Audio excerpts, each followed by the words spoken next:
Hello and welcome to Business Nigeria, where we bring you latest happenings in the world of business across the country. I am Tolulokpe Ogunjobi. Welcome. Now, still in the spirit of Christmas and New Year, Lagos State government has given the assurance that there will be enough supply of lake rice at designated outlets across the state. The Commissioner for Agriculture, Tony Saura, said the product will meet the growing demands of residents. The product, which is packaged in 50 kilogram, 25 kilogram, and 10 kilogram bags, is being offered for sale at 12,000 naira, 6,000 naira, and 2,500 naira, respectively. Lake Rice, which is acronym for Lagos Kebbi Rice, is a collaboration between the two states to develop agricultural commodities and beef value chain. And the federal government's efforts to diversify Nigeria's economy has received a major boost with the discovery of coal deposits in commercial quantity in Sokoto State. Governor Aminu Tambuwal said a Chinese company has already been engaged to research available mineral resource to determine their locations and commercial viability. He said the company has presented the first phase of its findings and identifies 20 varieties of solid minerals. Tambuwal added that the cement company of the northern Nigeria, otherwise known as Sokoto Cement, has started using the substance as a source of energy in operating its plant. Good news there. Now, strong Harmattan haze has forced pilots of indigenous airlines to avoid landing at the Lagos and Abuja airports. Report says that visibility was reduced in Lagos to 10 meters on Tuesday, far below the acceptable minimum level of 100 meters. Dana Airlines flight from Abuja to Lagos was aborted from landing at the Murtala Mohammed Airport terminal in Lagos and was ordered to return to Abuja. A Medview airline flight from Abuja to Lagos was said to have suffered a similar fate. Nearly all flights to the south-south and southeast from Abuja were either cancelled or postponed indefinitely. The spokesperson of the Nigerian Civil Aviation Authority, Sama Duroboye, confirmed the development. Well, to our focus today on Business Nigeria, the latest data obtained from the website of the Central Bank of Nigeria states that the nation's foreign exchange reserves have risen further to 25.4 billion US dollars. In less than 1 week, the reserves rose by more than 300 million US dollars from 25.08 billion dollars recorded in this, that's at December the 16th, to $25.36 billion on December the 22nd of this year. Now, this indicates that the foreign exchange reserves had risen to almost 4 months high. The reserves had dropped by 15.9% from last year when they closed at 29.7 billion. Meanwhile, currency and economic experts say they are not sure if the tiny teacups in the external reserves can be sustained amidst the falling naira and acute shortage of the dollar in the foreign exchange markets and the entire economy. Joining me via Skype is a researcher with AfriInvest, Omotola Bimbola. Thank you for your time, Tola. Yeah, thank you very much. Good afternoon. Yeah, good afternoon and compliments of the season. Same to you. Yeah, I'm going to start in general terms and relating to the present economic realities which we face in Nigeria. What do you make of this upsurge in the country's external reserves? Well, the upsurge seems to be driven by two factors. The traditional one, we have oil prices going up, and production also seems to be getting back up again to around 2 million barrels per day. So those are the two, national anchor of external reserve in Nigeria. So if they're very positive, you should expect some slight uptick in external reserve. But the third factor is probably the budget support facility that the federal government of Nigeria accessed from the AFDB, earlier in the third quarter of the year. So Nigeria got $100 million from the AFDB to support the country's fiscal operation for 2016. So it appears that the inflow must have, had a corresponding impact on external reserves for the quarter. Interestingly then, now if we talk about increasing proceeds from crude oil sales and also a little bit of stability, that's what it means from the Niger Delta region. That's the issue of vandalism and all of it. Now, do you think we are on the right path? Are we winning this war against militancy? Well, it appears that the government's efforts to appease to the elders from the region might have been working, so which is responsible for the increase in production numbers. But we also realize the fact that we are not yet at the pre-crisis level of 2.2 million barrels per day.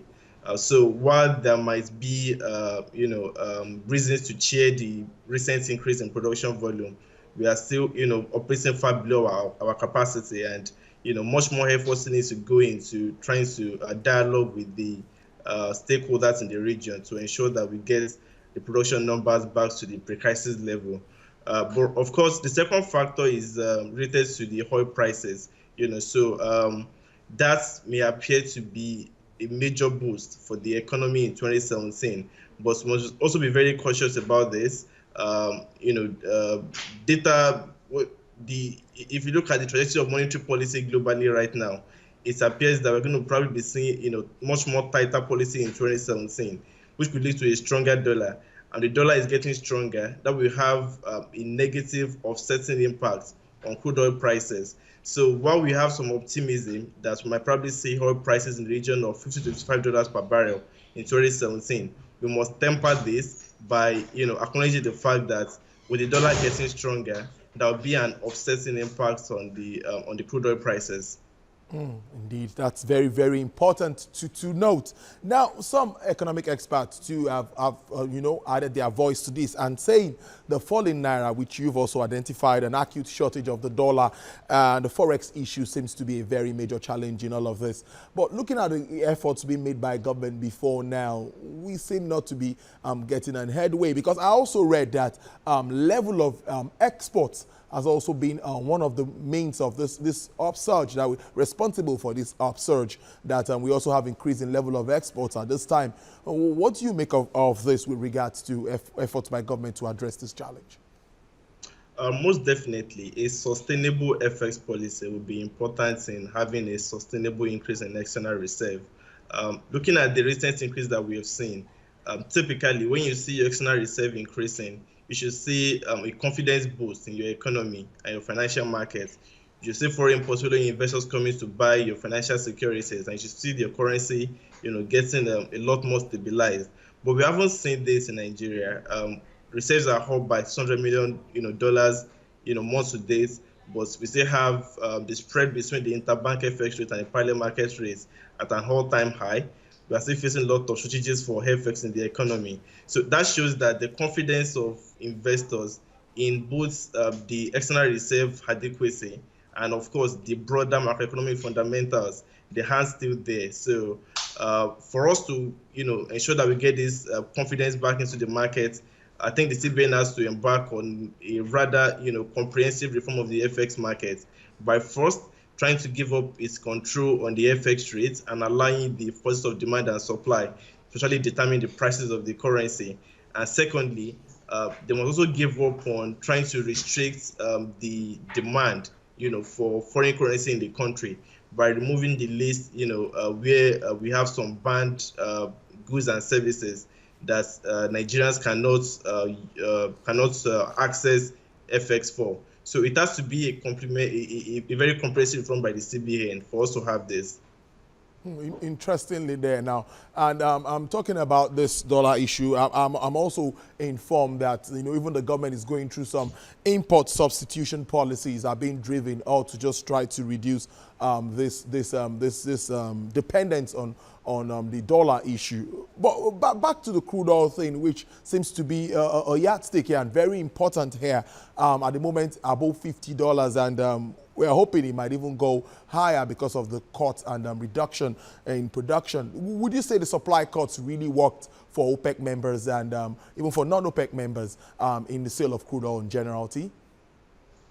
Yes, there is a consensus amongst the members that prices of oil, is not sustainable at current level, and they have all shown commitment to this by actually trying to make commitments to cutting their production volume for the next delivery period.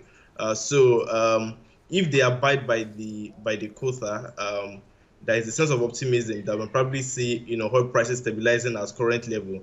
But if you want to judge by previous record, we will say that there is a need to actually guide this optimism with a bit of caution because more recently OPEC members have struggled to actually abide by their production quotas. It's been happening for a very long period of time. So despite the positive from the recent production cuts announced, we need to actually see OPEC members actually abiding by this for us to have a sustainable rally in crude oil. An interesting one there, Abimbola. Yeah, well, we're going to go on this break now, Abimbola. We're going to be back to you, and you still be giving insights and putting this into perspective. I must thank you for your time. We'll be right back. Stay with us on Business Nigeria as we look at this critical issue affecting our economy.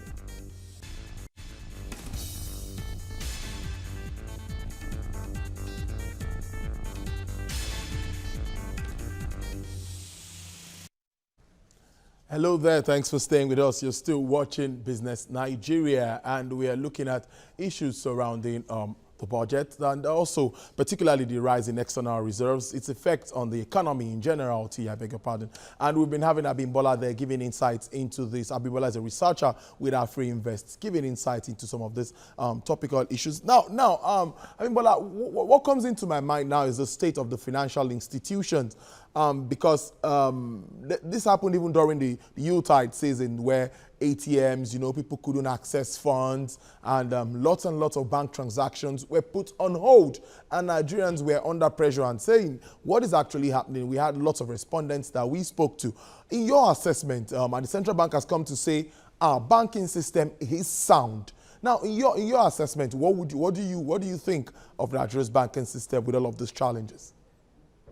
Well, the Nigerian banking system is definitely facing lots of challenges, but we could say that we are not facing any systemic risk at the moment. There are problems regarding capital adequacy because most of the banks are having issues surrounding asset quality. So as their asset quality is deteriorating, it's having impacts on their capital buffers. So on that hand, it's a major challenge. The second issue is around the liquidity crisis, which you mentioned just now. We have seen very aggressive monetary policy by the Central Bank of Nigeria, tightening monetary policy from the CBN over the past 7-8 months. So that is having impact on liquidity in the banking system as well. And so, speaking broadly, two things has to happen for the asset quality to improve, substantially in the banking system. We need to see oil prices rise significantly to ensure that the oil and gas portfolio, which represents about 30% of the gross loan book of Nigerian banks, so that it can improve. And we need to see, central banking policy on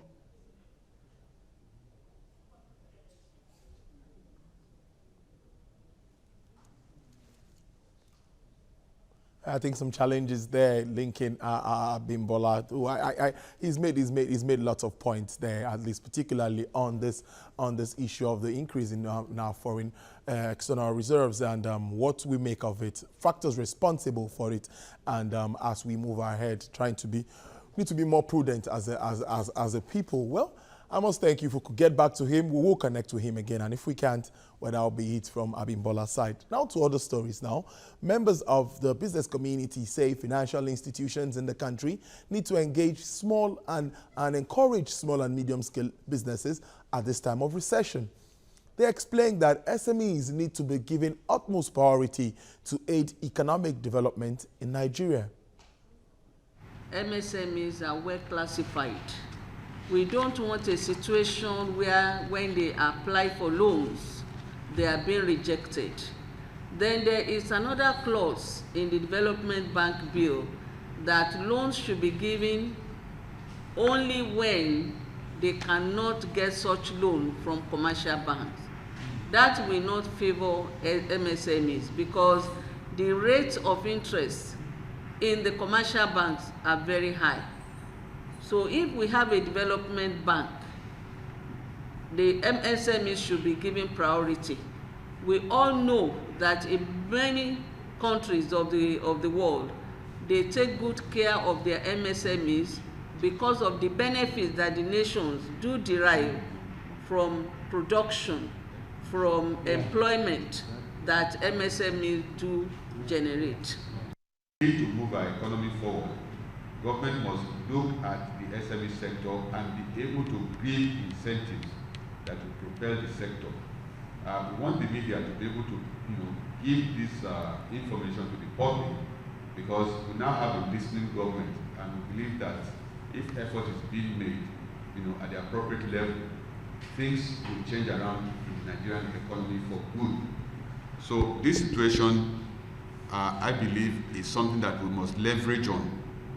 We should not leave it, with NASME alone. The general public must support this initiative so that we can get our government to turn around this economy. Well, I have Omotola Abimbola back, a researcher with AfriInvest, who's been giving insight into issues regarding and reflecting on the increase in foreign exchange, foreign reserves of the country. That's in Nigeria, which stands at $25.4 billion US at the moment. Now, you were making a point before we had some challenges there on issues around the monetary and the fiscal policies, I guess. Yes, I was talking about the banking industry, yeah. where we need to have lots of policy coordination from both the fiscal and monetary end to ensure that the systemic risk that the banking system is facing does not crystallize. And particularly, the major focus will be on trying to ensure that the FX policy is harmonized and we have a very structured market that is efficient enough, and that price discovery is very, very functional, and access to FX is also very, very effective. So if we can do this, I think for the manufacturing sector, for the general commerce sector, for the power sector, for the oil and gas sector, they are going to receive a boost, and that will have a material impact on the asset quality of Nigerian banks. And if asset quality is very positive, capital adequacy and liquidity wouldn't be such a big challenge for the industry as a whole. Which is very, very, very, very important there. Now, before I let you go now, Omotola, I want to move a little bit away from this reserves issue, but some factors that are also responsible for it. That's the issue of diversification, which will, make us at least a little bit relaxed from the issue of foreign exchange. Now, all efforts are being done. Lately, the Ministry of Solid Minerals was out to say that about 2 billion naira was contributed, though only to the federal government, and which was used, I think, part of the budget for 2016 or other uses, and increase in exports too, which has been admitted by the central bank that has also gone up. Now, what do you really see about this diversification process, and are we really on the right track? Well, diversification is very important for the economy because at the moment, more than 90% of Nigeria's forex head. Oh, there you go again. Yeah. Well, network challenges there again. Well, that's Omotola Abimbola there giving his views on the topic of discuss. I must thank you for your time. Well, before we run, Abuja Electricity Distribution Company targets 500,000 customers for meters for distribution for the next 3 years. The cost action is put at $150 million. Managing Director of Abuja Electricity Distribution Company, Elest Mapwaya, told journalists that the entire Abuja city was due for mass meters. It disclosed that the company plans to eliminate estimated bill system. In other news now, the Standards Organization of Nigeria says it will ensure strict enforcement of the procedure for importation of gas cylinders and other associated products. Director General of Compliance, B. Dobayi, disclosed the unveiling of 2 container loads of substandard gas cylinders worth 50 million naira. He said the cylinders approved for importation into the country as camping gas cylinders are 3 kgs and 6 kilograms respectively, but that some people now bring in 10 kilogram cylinders as camping cylinders. He said using a 6 kilogram approval to bring in a 10 kilogram was a subversion of the regulatory standards and constituted economic sabotage. Forbes magazine has unfolded Nigeria's Aliko Dangote as the greatest entrepreneur in Africa in 2016. Dangote has been listed among powerful and most influential leaders of the world. According to the magazine, Dangote has spread his entrepreneurial influences around Africa with investments calculated at $11.9 billion US. The Dangote Group has 4 firms listed at the Nigerian Stock Exchange with market value of above 4 trillion naira. Dangote Group has operations in other African economies, including Ghana, Senegal, Cameroon, South Africa, Togo, Tanzania, and Zambia. Well, crude oil prices are heading upwards as businesses reopen after the Christmas holidays. Dealers at the London market paid higher prices for energy commodities, with a barrel of the Brent trading for $56 in early bargains. The OPEC basket attracted $52 per barrel.